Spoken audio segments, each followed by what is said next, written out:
जी अस्सलाम वालेकुम, क्या हाल है? सब लोग खैरियत से? इस वक्त पूरे पाकिस्तान के अंदर सबसे बड़ी खबर है, बल्कि दो तीन बड़ी खबरें। एक तो सैलाब है, लेकिन सैलाब से भी बड़ी खबर जो है वो 4 यूट्यूबर्स हैं जिनके खिलाफ जाहिर है इस वक्त कार्रवाई चल रही है और गैम्बलिंग के चक्कर में उन सबको पकड़ा हुआ है।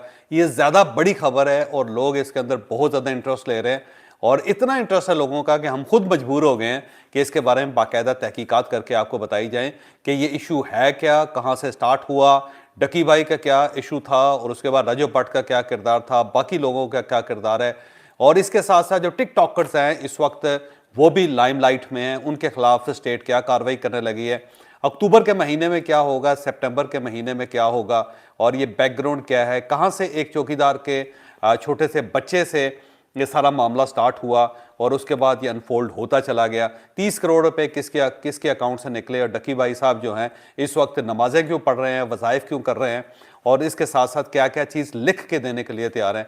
मनी लॉन्ड्रिंग यहाँ कैसे इसके अंदर इन्वॉल्व हो गई और आज मनी लॉन्ड्रिंग के खिलाफ क्यों कार्रवाई की जाएगी, ये सारी चीज़ें पूरी डिटेल के साथ हम आपको आज के व्लॉग में बताएंगे। और इसके साथ साथ जो चाइना के अंदर हो रहा है वहाँ पे हमारे प्राइम मिनिस्टर का जिस तरह इस्तकबाल हुआ, जिस तरह प्यूटन आगे बढ़ के उनसे मिले और जिस तरह तमाम सरबराह ने बड़े वालहाना तरीके से मियाँ शहबाज शरीफ साहब का इस्तकबाल किया और जिस तरह नरेंद्र मोदी एक साइड पे खड़ा रहा और ज़्यादा हुक्मरानों ने, प्राइम मिनिस्टर्स ने और प्रेसिडेंट्स ने उनकी तरफ आंख उठा कर नहीं देखा। ये सारी चीज़ें हम आज के व्लॉग में आपके सामने रखेंगे।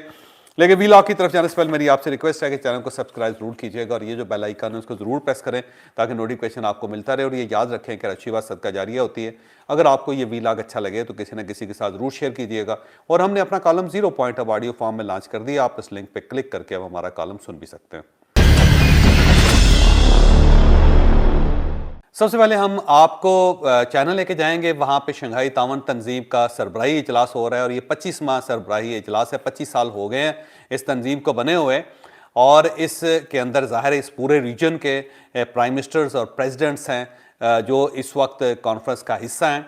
वहाँ पे नरेंद्र मोदी साहब भी गए हुए हैं और मियाँ शहबाज शरीफ साहब भी गए हुए हैं। नरेंद्र मोदी 7 साल के वक्फे के बाद शंघाई तावन तंजीम में गए, उससे पहले उन्होंने कभी इसको इस काबिल नहीं समझा कि वो यहाँ पे तशरीफ ले जाएं।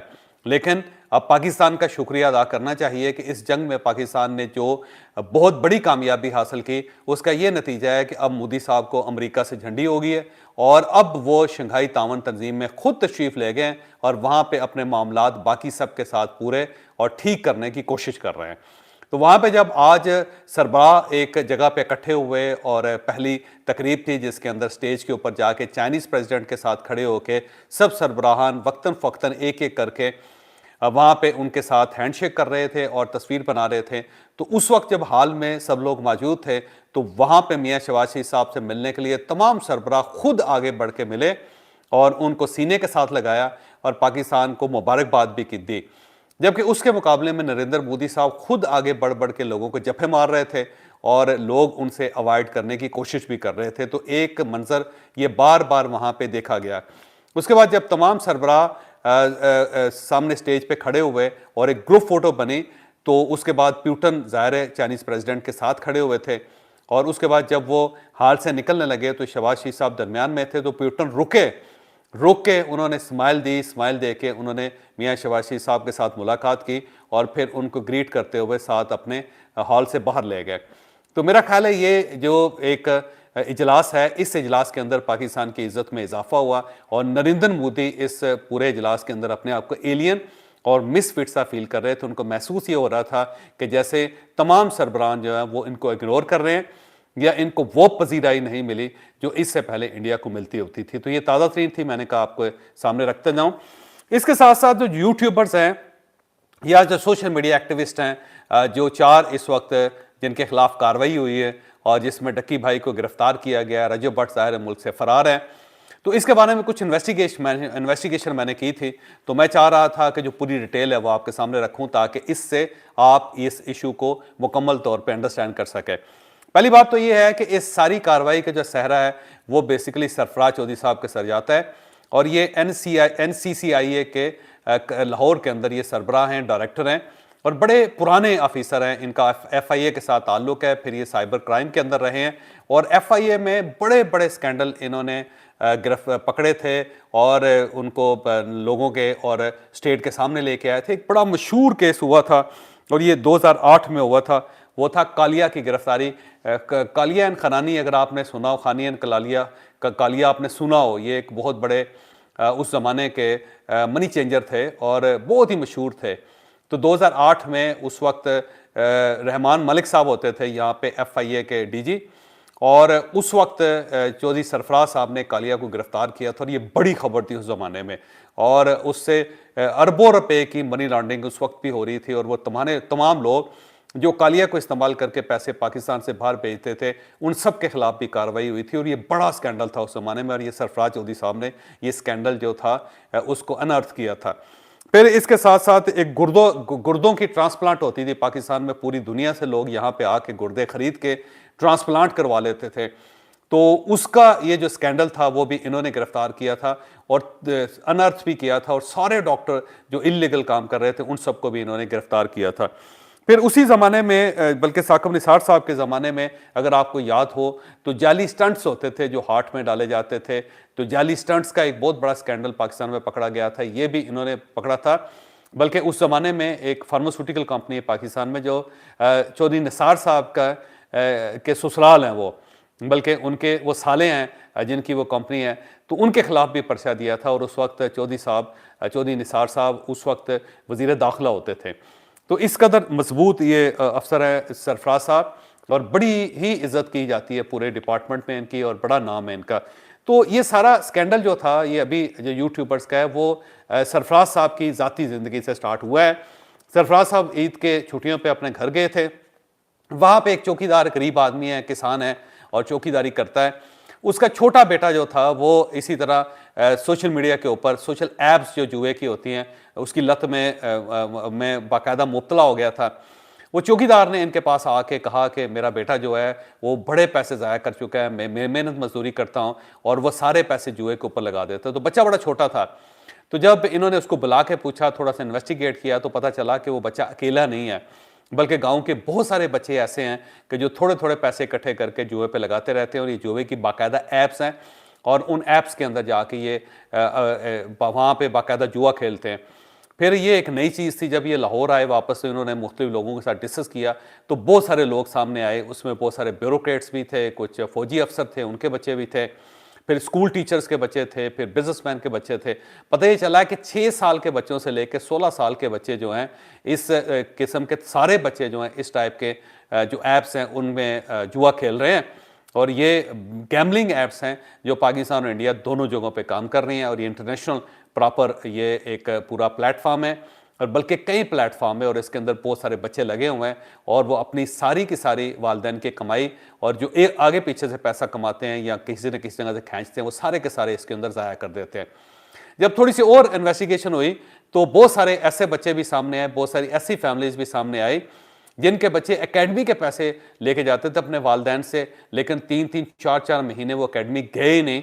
वो सारी की सारी फीस जो 25 से 30 हज़ार रुपये होती थी, वो सारी की सारी जुए में हार जाते थे या वहाँ पे लगा देते थे। फिर ये भी पता चला कि बहुत सारे स्कूल और कॉलेजेस के बच्चे हैं जो वालिदैन से जो पॉकेट मनी लेते हैं, या अपनी किताबों के लिए या अपनी यूनिफॉर्म के लिए जो पैसे लेते हैं, या वालिदैन के पर्स से या उनकी अलमारियों से पैसे चोरी करते रहते हैं, और वो चोरी करके वो जुए की जो ऐप्स हैं उसके ऊपर खर्च कर देते हैं।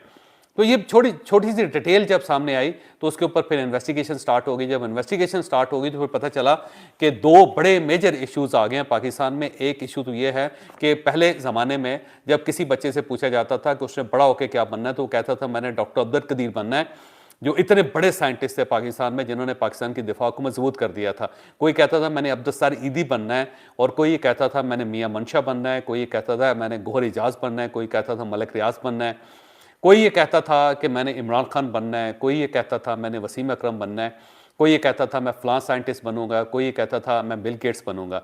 लेकिन अब बड़े लोग जो हैं दुनिया में या पाकिस्तान के, वो नहीं बनना चाहते, बल्कि वो डक्की भाई बनना चाहते हैं, वो मिस्टर पतलू बनना चाहते हैं, वो रजब भट्ट बनना चाहते हैं। तो एक नया फिनामिना आया, और ये फिनामिना ये कहता है कि आपको पढ़ने की ज़रूरत नहीं है। जब डकी भाई अंडर मैट्रिक है, जब रजब भट्ट आम सा एक आदमी है जिसको पढ़ना नहीं आता, जिसको लिखना नहीं आता, जब वो करोड़ों रुपए कमा रहा है और बड़ी बड़ी गाड़ियों के अंदर फिर रहा है, बड़े बड़े बंगले उसने बनाए हुए हैं और वो पूरे पाकिस्तान में क्या पूरी दुनिया के अंदर मशहूर है और उसके ऊपर डॉलर्स की बारिश हो रही है, तो फिर पढ़ने की क्या ज़रूरत है। तो बच्चे अब तालीम छोड़ के बड़े बड़े नामों की बजाय वो अब डक्की भाई बनना चाहते हैं, मिस्टर पतलू बनना चाहते हैं या फिर मिस्टर बीस्ट बनना चाहते हैं। और इसके साथ साथ इंडिया के अंदर बहुत सारे ऐसे यूट्यूबर्स हैं जो घर में बैठे हुए बहुत पैसे कमा रहे हैं, या वो फैमिली वीडियोस बना रहे हैं, मियां बीवी वीडियोस बना रहे हैं और उसके साथ वो करोड़ों रुपए कमा रहे हैं या अरबों रुपए कमा रहे हैं। तो फिर बच्चे ये समझ रहे हैं कि अब हमें पढ़ने की कोई ज़रूरत नहीं, हमें फौरी तौर पे अपना इंस्टाग्राम के ऊपर अकाउंट बनाना चाहिए, यूट्यूब के ऊपर अकाउंट बनाना चाहिए, टिकटॉक के ऊपर अकाउंट बना के हमें पैसे कमाने चाहिए। तो एक नया फिनोमेना पाकिस्तान के अंदर आ गया है, क्योंकि ये सब लोग हीरो बन चुके हैं और अब लोग अगर ये हीरो बनेंगे तो पूरी की पूरी जनरेशन खराब हो जाएगी। दूसरा नया फिनोमेना ये सामने आया है कि बच्चे बजाय इसके कि पढ़ें, वो उनको जितने पैसे मिलते हैं वो जो बैटिंग है उसके ऊपर पैसे लगा देते हैं, गैमलिंग के ऊपर पैसे लगा देते हैं। लिहाजा जहाँ जहाँ मोबाइल फ़ोन है वहाँ पर गैमलिंग ऐप्स भी लोगों ने डाउनलोड की हुई हैं और साथ साथ बैटिंग्स भी हो रही हैं। तो जब ये चीज़ें सामने आई तो उसके बाद फिर बाकायदा एक पेपर बना और उस पेपर एक की बाकायदा परमिशन ली गई हर लेवल से, जिसके अंदर पाकिस्तान की जो सीक्रेट एजेंसीज वो भी शामिल थी, पूरी इस्टेब्लिशमेंट भी उसमें शामिल थी, गवर्नमेंट भी शामिल थी। फिर उसके बाद एक फहरिस्त बनी और फहरिस्त बन के जिन जिन लोगों की को अंडर इन्वेस्टिगेट किया गया उन सब के नाम PCL पे डाल दिए गए कि ये लोग पाकिस्तान से बाहर ट्रैवल नहीं कर सकते, या कि ये लोग अगर एयरपोर्ट पे जाएं तो बाकायदा गवर्नमेंट से पूछा जाए कि क्या इनको बाहर जाने की इजाज़त देनी चाहिए या नहीं देनी चाहिए। जब ये फैसला हो गया तो उसके फ़ौरन बाद रजब भट्ट को पता चल गया, रजब भट्ट मुल्क से बाहर फरार हो गया, निकल गया वो। और जब वो निकला तो फिर मजीद सख्ती कर दी गई कि अब इनमें से कोई शख्स बाहर नहीं जा सकेगा। इस दौरान डकी भाई उसके खिलाफ क्योंकि इन्वेस्टिगेशन चल रही थी और उसको भी भिनक पड़ गई कि मेरे खिलाफ भी बाकायदा एक घेरा तंग किया जा रहा है, क्योंकि ये बाकायदा जो गैम्बलिंग की ऐप्स थी उनको प्रमोट कर रहे थे और ये बच्चों को कह रहे थे कि आप ये काम करके देखें, ये एक नया तजर्बा है, इस तजर्बे से फ़ायदा उठाएं, मैं तो इससे बहुत इंजॉय करता हूँ, ये बड़ा ज़बरदस्त है और बैठे बैठे मैं पैसे भी कमा लेता हूँ। तो ये प्रमोट कर रहे हैं। फिर ये पता चला कि बहुत सारे ऐसे गैम्बलर्स हैं, ये बैटिंग की बहुत सारी ऐसी ऐप्स हैं जो उनको प्रॉपर पैसे देती हैं और ये उनको प्रमोट करते हैं और इनके ज़रिए जो कस्टमर या क्लाइंट्स आते हैं वो इनको 25 से 30% उसमें से इनको मिलता है। यानी कि अगर एक बच्चा 10,000 रुपये वहाँ पे ज़ाया करता है या हारता है तो उसमें से 2,500 से 3,000 रुपये सीधा डक्की भाई को या इस टाइप के जो लोग हैं उनके अकाउंट में चले जाते हैं। और ये सारे के सारे पैसे जो हैं बाहर जो डिजिटल वैलेट्स हैं उनके अंदर पड़े हुए हैं। तो ये सारी इंफॉर्मेशन इकट्ठी की जा रही थी। इस दौरान डकी भाई को पता चल गया कि पुलिस और जो साइबर क्राइम विंग है या फिर FIA मेरे खिलाफ इन्वेस्टिगेट कर रही है, क्योंकि उन्हें बैंक से पता चल गया था कि बैंक के अंदर जब ये लोग गए और उन्होंने इनके अकाउंट्स चेक किए और वहाँ पे जब पड़ताल करनी शुरू की तो फौरी तौर पे इनको बैंक्स वालों ने बता दिया कि भाई साहब आपके खिलाफ कोई कार्रवाई हो रही है।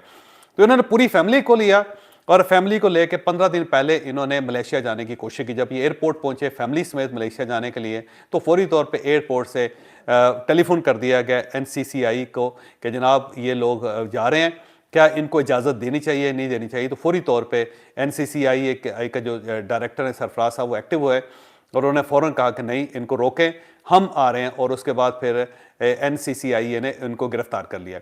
जब ये गिरफ्तारी हुई तो उसके बाद फिर मामला ज़ाहिर है खुलता चला गया। अच्छा सर दस मैं आपको ये भी बताता चलूँ कि डक्की भाई की गिरफ्तारी का फैसला नहीं हुआ था, अभी सिर्फ इन्वेस्टिगेट किया जा रहा था। ये अगर पैनिक ना करते, बाहर दौड़ने की कोशिश ना करते तो इनको इतनी जल्दी गिरफ्तार नहीं किया जाना था। ये अभी तो सिर्फ रैकी की जा रही थी, लेकिन जब इन्होंने पैनिक में आके यहाँ से फरार होने की कोशिश की तो उसके बाद फिर ये मामला ख़राब होता चला गया। बहरहाल इनकी फैमिली को और इनको गिरफ्तार कर लिया। जब गिरफ्तार किया और डिटेल के अंदर गए तो फिर इनके अकाउंट सारे खुले, जिसमें पता चला कि 6 लाख इनके दिरहम जो हैं वो दुबई में पड़े हुए हैं, उनको ज़ाहिर गवर्नमेंट ऑफ पाकिस्तान ने कन्फिस्केट कर लिया। फिर 15 करोड़ रुपए इनके पाकिस्तान के अकाउंट्स में थे वो निकाल लिए गए। फिर 3,25,000 इनका जो डिजिटल वॉलेट था उसके अंदर पैसे थे और वहाँ पे पैसे इसलिए रखे गए थे कि वहाँ पे डॉलर्स में ज़्यादा पेमेंट मिलती है, 40 रुपये का फ़र्क पड़ जाता है। यानी कि अगर फ़र्ज़ करें यहाँ पे 280 रुपये का डॉलर है तो वहाँ पे ये 320 रुपये का आपको पड़ता है, 40 रुपये आपको एक्स्ट्रा पड़ते हैं मिल जाते हैं। तो इसलिए ज़्यादातर लोग डिजिटल वॉलेट्स के अंदर पैसे रख लेते हैं। फिर बहरहाल NCCI ने ये सारे पैसे गवर्नमेंट ऑफ पाकिस्तान के अकाउंट में शिफ्ट कर लिए, तो वहाँ से ये पैसे ट्रांसफ़र हो गए। जब ये सारा मामला खुलना शुरू हुआ तो फिर उसके बाद जो बाकी लोग थे वो भी फिर सर्कल में आ गए। फिर उसके बाद मोहम्मद हुसैन, इकरार कंवल, अंस अली और मुदस्सिर हुसैन, अब इसमें अंदर एक डकी भाई भी हैं, याद रखिएगा। तो बहरहाल इन सब के खिलाफ फिर कार्रवाई होनी शुरू हो गई, इन सबको नोटिस दे दिया गया। तो अब ये सारे के सारे लोग जो हैं वो फंस चुके हैं और अब इनके निकलने के चांसेस मुझे सरदस्त नजर नहीं आ रहे।